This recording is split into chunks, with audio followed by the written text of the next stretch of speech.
parlare della foresta francese all'interno della foresta di Citeaux è straordinario, significa parlare dell'origine della gestione forestale in Francia.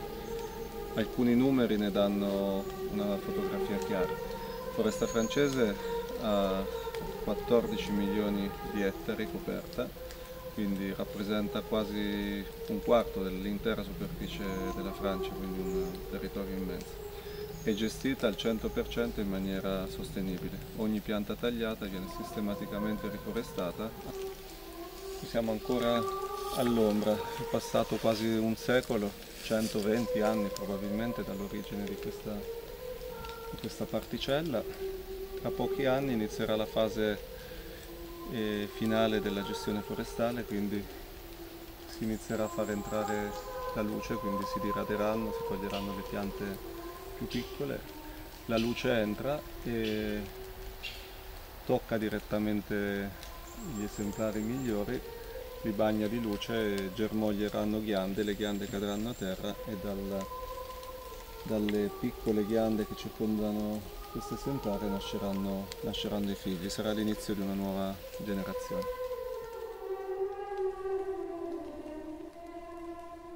Siamo nel 1098, un monaco, Roberto di Molesme, assieme a 21 compagni arriva in Borgogna provenendo dall'abbazia di Cluny e si ritira in preghiera e in lavoro secondo i dettami dell'ordine del Benedettino.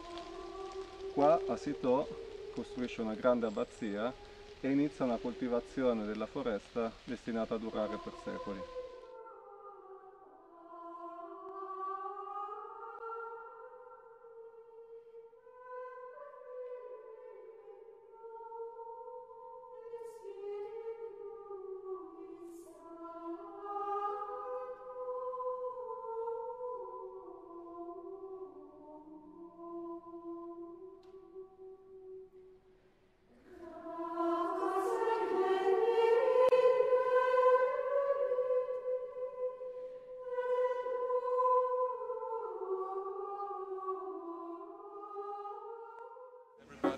Good morning. Good morning. Yes. Yeah, you remember very well. Benvenuto caloroso in Borgogna, ci troviamo all'interno di una foresta si chiama Domigny, una foresta di stato demaniale.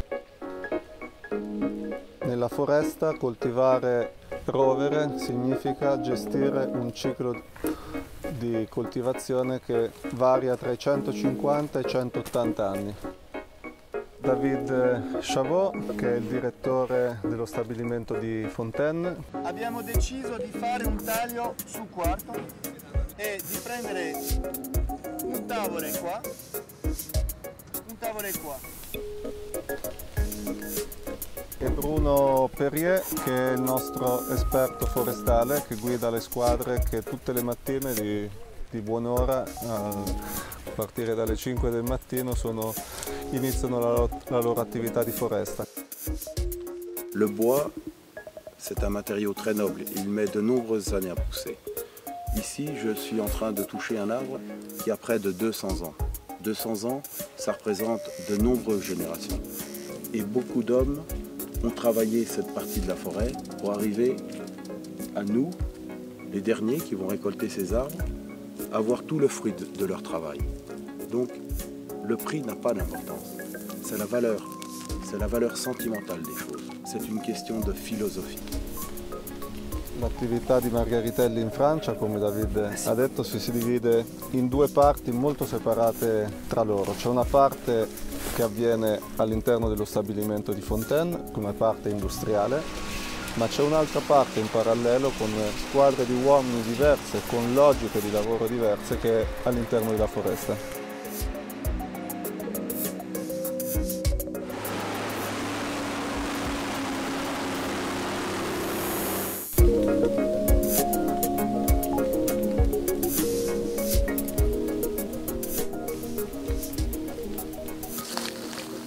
Tu prends le plus bel arbre de la forêt qui t'entoure et tu fais la chose suivante. Tu mets bien tes pieds contre le bas du tronc et tu mets bien ton dos et ta tête contre Et tu vas voir, toute la puissance du chêne va rentrer en toi. Et après, t'es plus jamais fatigué. D'accord? T'as retenu?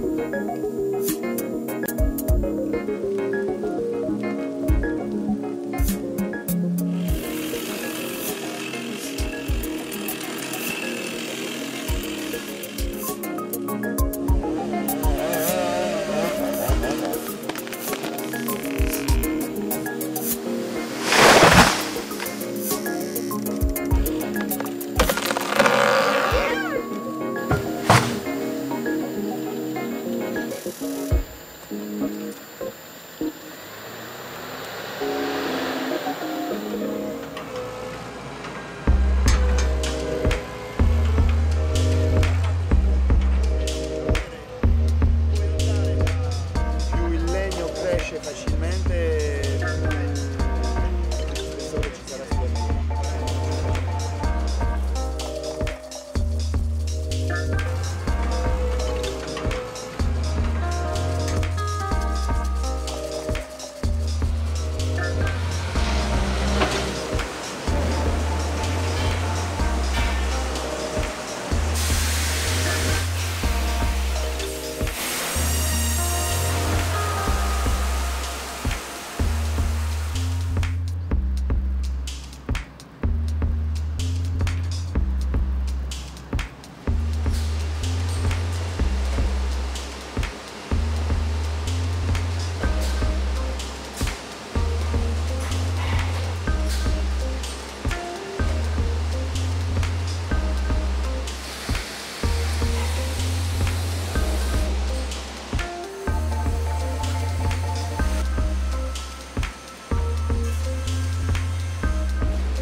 Oggi abbiamo visto in foresta alberi che in piedi sono stati gestiti da 200 anni attraverso 7 generazioni di persone e poi tutto un ciclo. Man kann wirklich sehen, dass die Firma Margheritelli vom Sprössling bis zum fertigen Produkt eigentlich alles schafft.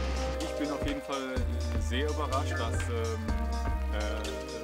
überhaupt einen Eichenbaum oder einen Eichenwald zu bewirtschaften doch so viel Arbeit ist. Die Verwertung des Holzes insgesamt, zu schauen, was kann ich alles aus dem Baum machen, dass ich nicht nur das Schönste rausnehme, sondern dass ich versuche, wirklich eine Verwertung von allem, was mir die Natur hier zur Verfügung stellt, an Holz dann auch zu verwenden.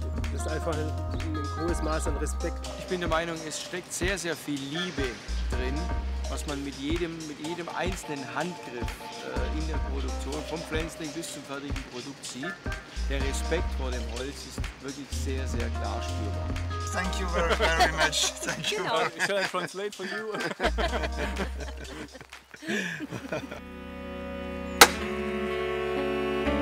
Adjugé vendu.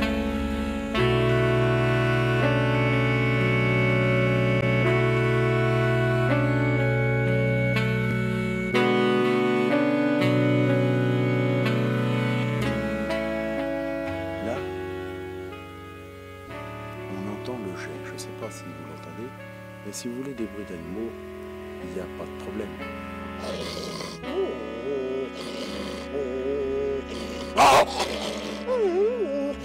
Et le chien Dominique. Le sanglier.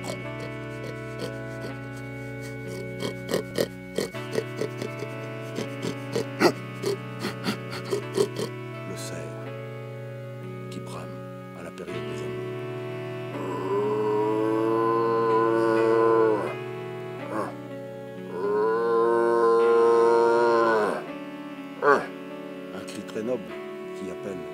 toutes les biches lors de la période des amours, ou le bruit de la souris pour attirer le renard.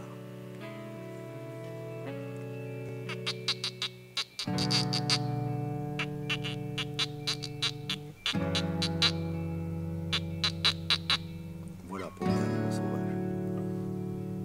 Allez, allez, allez,